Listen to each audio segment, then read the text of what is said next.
Clarification coming in on what the consultation paper that SEBI is intending for mutual funds actually entails. In fact, let me welcome on board Sunil Subramaniam as well. Perhaps he too would have a view over here.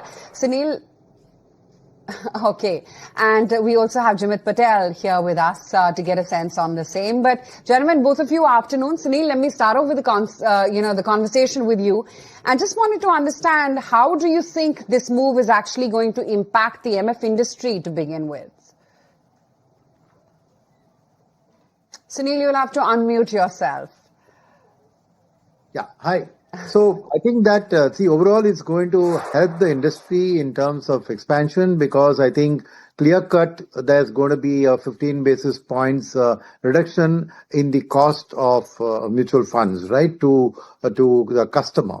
So I think to that extent, the compounding effect of that 15 basis points as a cap, which has come down, should help overall the industry's returns as well as, customers to do that. But within the industry, the various players, right, the impact will obviously vary. So what's happened is that now I just heard the discussion that you had with your team member there, but I have a slightly different view, right? So first is that broking houses are getting impacted. You're saying from 12 basis points down to 2. But the reality is that most AMCs are not paying 12. They have negotiated this. The average is about 5 to 7 basis points. Now, the second is that it's not those brokers are going to lose that bit, because all it says is that the customer can be charged only 2. So if an AMC, let's say, is paying 6, the 6 minus 2 will come out of the expense ratio, which is already there. And there the choice is whether the AMC picks it up or they reduce distributor commission. Now, AMC to AMC, it will vary depending on the distributor negotiation, will vary. But the point of the matter is, two broking houses, the knee-jerk reaction in the market today, I feel is a good time to buy, because brokerage houses are providing that research for which they are getting that fee. It's going paid as a part of the transaction charges. But I think a top quality broker who's giving good quality service, this is not going to make them reduce that fee significantly. So today has been a knee-jerk reaction to the reaction as far as broking is concerned. The second aspect there is that, of course, AMCs, in terms of the reduction of the 15 basis points, on AMCs itself, I don't think that impact is going to be that strong, because they will pass this on to the distributors. So, as a reduction in the brokerage cost. So to that extent, AMCs, I feel if there's a negative reaction today to the AMC thing, I think even that's a good opportunity to buy. Now, you come to the third angle of it is for distributors. Yes, there will be a reduction in their trail commissions by the bigger AMCs, especially because the bigger schemes are the ones which suffering the biggest 15 basis point cut. So they will naturally see a reduction. But what's also happened is that SEBI has also help them another way, because they have now allowed the GST on the trail commission, which was paid from the scheme, to be paid outside. So which means that, I think that this is my interpretation. So in which case the mutual fund distributors can set off this as the input tax credit against the expenses they have. So while they may lose on the trail commission, on a post GST basis, their income will also get protected. So overall, I think that it reduces costs for the customer. I think AMCs and the people manage this situation, and the GST thing will come and help even the distributor. So I think that today the reaction is a bit of a nervousness to this, but overall, I think it's a decision which will help expand the industry and is in the interest of customers. Right, fair point. But Jimmy, let me get you in on this conversation. Firstly, on the curtailing of brokerage payment, how do you think that piece will pan out? As my colleague just mentioned, Sunil, most of the players were paying 5 to 6 pips, which also the data point shared by the regulator states that. In addition to that, what is also stated in the regulation is that while you may charge 2 bips or 1 bip, the balance can be part of TER. It can still be part of AMC. So if a smaller AMC were to pay a 5 bip or 6 bips, because for a smaller AMC, getting a 2 bips and a 1 bip is highly difficult because of the sheer volume. No broker is going to charge a 2 bip and a 1 bip to a smaller AMC. So there, the smaller AMCs on the contrary will take a hit rather than the broker.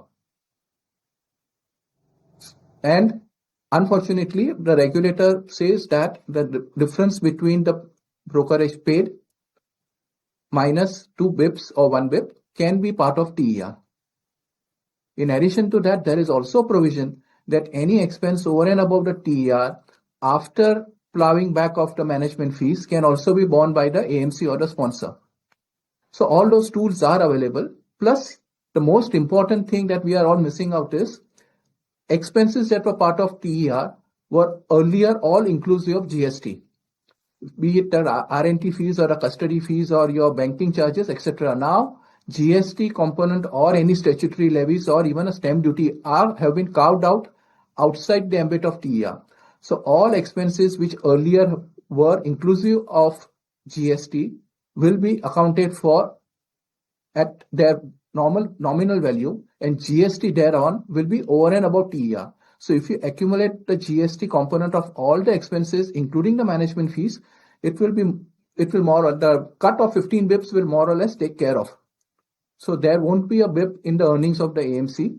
The distributor, currently the commission is inclusive of GST. Now that will also be excluding GST. So again, an accounting set off can be made available by the distributor fraternity. One has to wait and watch how the different service providers provide data points in terms of cost plus GST thereon to enable the AMCs to book their expenses properly within the permitted revenue of 2.1 or 1.9 as permitted by SEBI. Let me also welcome on board Akhil Chaturvedi, the CBO and ED at Motilal Oswal AMC, joining in on the show right now. Also, Akhil, hi, afternoon. Want to get you in on the conversation. What do you think will be the net result if indeed this consultation paper actually goes through? You think AMCs will then sort of negotiate lower brokerages from their brokers if this rule does go through? So, Aisha, I think, Jimmy has given a very detailed understanding of how the expense ratio is going to work. But broadly, if you see that we feel that there should be a negligible impact between the commission arrangements between AMCs and distributors, because as Jimmy explained that while there is a 15 basis cut on the base TERs, the GST and the other costs have become exclusive, right? So it should be revenue neutral to both the parties. I think one particular cost item, which is the 5 basis point, which is being charged in addition in lieu of the exit load, which goes away completely, right? So to that extent, maybe there could be some normalization, one-time effect between AMCs and distributors. But for the regular business, I don't see too much of impact or negotiation either ways. Okay. Sunil, if I were to come back to you, give us a sense. So yes, definitely this is a decadal theme, right? But what's in your opinion, what's the likely impact and who is going to be the most impacted by these regulations, the adverse impact? Give us a sense on what you believe is going to be the adverse impact, and what should one keep in mind in terms of the quantum of the adverse impact? So I think if you ask me the adverse impact, I'll take it as two parts. One is from a stock market participants and a non-stock market participants, right? So the overall regulations today impact broking houses, AMCs, and listed distribution partners, right? So these three other listed players. And I think between them, there will be not much impact because to answer the question there, for brokers, like I said, the average is already being charged 5 to 6. 2 will now come from outside of the scheme, and the balance 3 to 4 will come from inside the scheme, right? To the extent that there's a little bit of a hit to the AMC, I think there's also the fact that there's a 15 basis points cut in TER. So at the lower end of the distribution pack, which are not the listed AMCs, but the smaller MFDs, they probably take a little bit of more of the brunt. But the listed bigger distribution houses will be able to negotiate a reasonably better commission structure. So I don't see them also getting affected. And as far as the AMCs is concerned, because there is this huge pool of large set of mutual fund distributors who are at the base end of the bottom of the pyramid, right?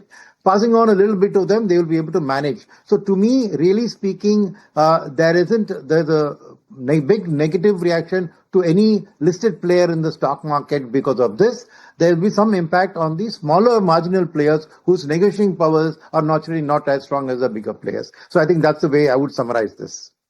And Jimmy, if I can come to you, give us a sense on, would you be able to in some form give us a sense on what the impact for an AMC will typically be I know it's hard to determine, and it will also depend on what the brokerage currently is like, but some of the larger brokers obviously might benefit a little bit more. On the AMC front, as I mentioned, because of the GST component, it has to be expense neutral in that sense at an overall expense booking perspective. If we were to look at exclusively only from a brokerage perspective, yes, there might be some hit because, as I mentioned, the smaller players may not be in a position to negotiate that well with the broking houses, and the broking commission or the brokerage may not necessarily come down to 2 bips or 1 bip because of the sheer volume that the smaller AMCs offer. So there probably the broking houses will have an upper hand in terms of leveraging their strength for the efficiency in dealing vis-a-vis a smaller AMC. As far as rest of the cost structure goes, nothing changes. 15 bips gets compensated or gets neutralized by virtue of the GST component. Excellent, super clear. Akhil, give us a sense as to what this means from a customer standpoint. Does this make life better for the customer, you believe, in the longer run, or does this bring or does it leave it open for further reform in this space? Is that something that one should fear? So from a customer and from a business standpoint, give us a sense. So, I mean, if you see over the last decade or so, I think every time the industry is achieving a significant milestone, there are economies of scale, and clearly the direction given by the regulators is every time there is economies of scale, the benefit has to be passed on to the end investor.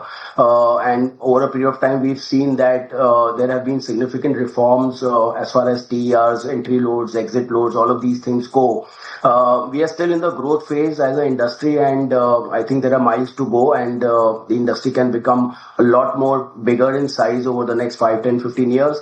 And therefore, I think the reforms probably would continue. I mean, the last reform happened in 2018, I believe. At that time, the industry was about 25 lakh crores. Today, we are 75 lakh crores, right? So I think the reforms will continue, and clearly investors will keep benefiting from the incremental reforms.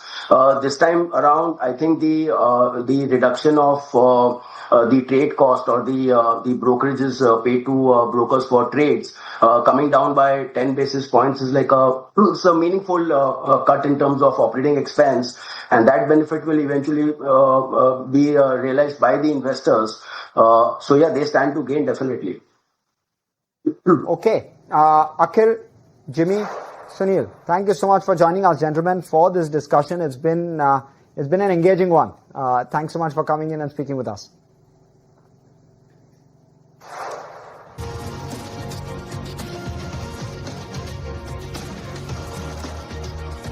Back on closing trades, and we're coming to you live from the SBI Live studios, holding up still very well actually for the indexes. We're clinging on to that 26,000 level in trade as we speak right now, with gains really coming in from the Adani group of names, some of the energy plays, and of course metals. They are the ones which are really leading from the front right now. So the technology names also, to be fair, are the ones which are bobbing up. Look at an HCL Technologies, for instance, for that matter.